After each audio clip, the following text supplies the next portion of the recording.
नमस्कार. सर्वप्रथम माझे चॅनेल पाहणाऱ्या सर्व माता आणि भगिनींना आजच्या दिवसाच्या हार्दिक शुभेच्छा. आज वटपौर्णिमा. स्त्रियांसाठी असलेला हा महत्त्वाचा क्षण. आज आपण या विषयाची काही माहिती पाहणार आहोत.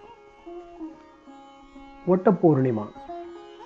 वटपौर्णिमा हा महाराष्ट्र, गोवा या पश्चिम भारतीय राज्यामध्ये, गुजरात, उत्तर प्रदेश या राज्यातही जोरदार साजरा केला जातो. विवाहित महिलांनी साजरा केलेला हिंदू उत्सव आहे. याला वटसावित्री व्रत देखील म्हणतात. हा उत्सव महाभारतात सांगितलेल्याप्रमाणे सावित्री आणि सत्यवान यांच्या कथेवर आधारित आहे. हिंदू पंचांगातील ज्येष्ठ महिन्यात येणारी पौर्णिमा हा दिवस वटपौर्णिमा या नावाने साजरा केला जातो. कंदपुराण आणि भविष्य पुराणानुसार ज्येष्ठ महिन्याच्या तेजस्वी पंधरवाड्याच्या पौर्णिमेला हे व्रत पाळायचा नियम आहे. या दिवशी स्त्रिया हे व्रत करतात. या व्रताच्या दिवशी विवाहित स्त्रिया आपल्या पतीला उत्तम आरोग्य लाभावे, दीर्घायुष्य प्राप्त व्हावे म्हणून वडाच्या झाडाची पूजा करतात व उपवास पण करतात. सर्व पवित्र वृक्षांमध्ये वटवृक्षाचे आयुष्य जास्त आहे. त्याच्या पारंब्याने झाडाचा विस्तार खूप मोठा होतो.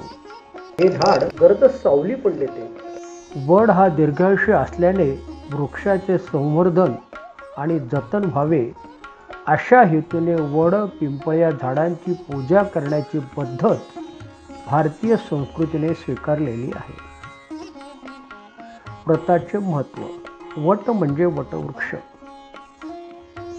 हा वृक्ष खूप मोठा असल्याने आणि त्याच्या पारंब्यामुळे विस्तार खूप मोठा होतो. काही वेळा मूळ झाड कोणते हे शोधणे अवघडच होऊन जाते. या झाडांची मुळे मोठी होऊन ती जमिनीत विस्तारली जातात आणि त्याचा डेरेदारपणा वाढत जातो. या झाडाला सावित्री देवीचे रूप मानले जाते.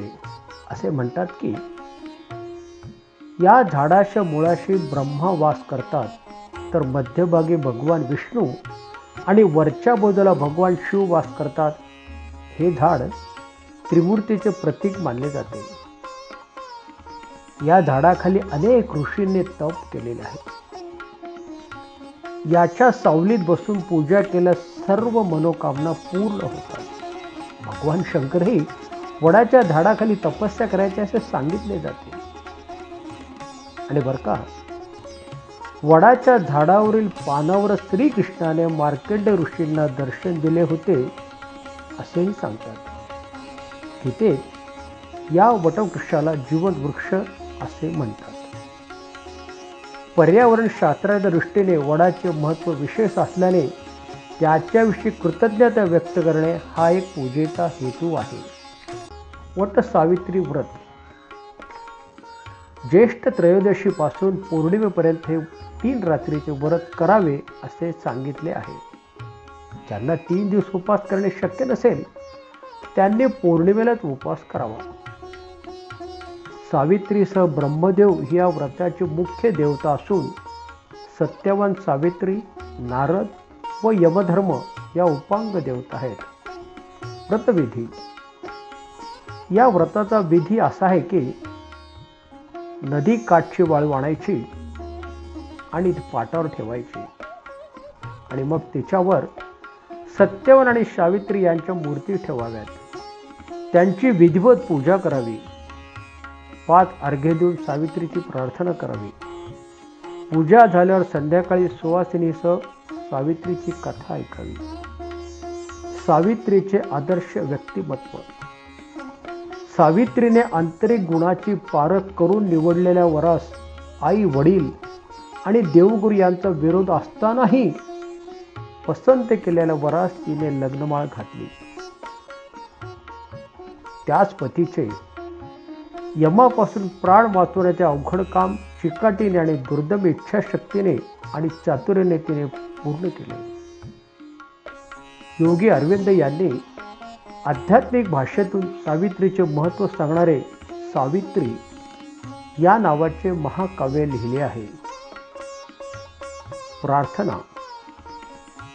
दीर्घायुष्य लाभलेल्या व पारंबाने विस्तारलेल्या वटवृक्षाची मनोभावे पूजा केल्यानंतर स्त्रिया त्याच्याजवळ प्रार्थना करतात. हे वटवृक्षा, माझा तुला नमस्कार आहे. मला नेहमी सौभाग्य दे. आरोग्य आणि सुख माझ्यासाठी नेहमीच असू दे. आज आपण इथेच थांबणार आहोत. हा व्हिडिओ तुम्हाला आवडल्यास लाईक, सबस्क्राईब व शेअर करावा.